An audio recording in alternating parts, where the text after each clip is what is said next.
Hi friends, welcome to our channel. దేశవ్యాప్తంగా దేశంలో వాణిజ్య పరిశ్రమ రంగానికి ఊరటనిస్తూ కేంద్ర ప్రభుత్వం ఎల్పీజీ సరఫరాపై అన్ని రకాల ఆంక్షలను తక్షణమే ఎత్తివేసింది.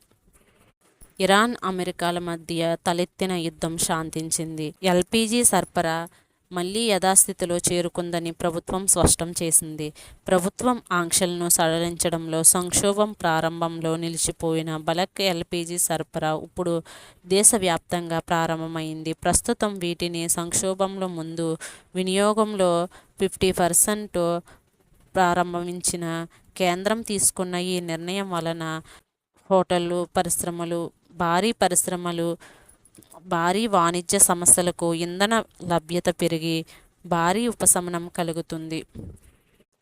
కేంద్ర ప్రభుత్వం తీసుకున్న ఈ నిర్ణయం వలన వాణిజ్య పరిశ్రమలు ఎల్పీజీ పెట్రోలు రంగానికి మాత్రమే వర్తిస్తుంది.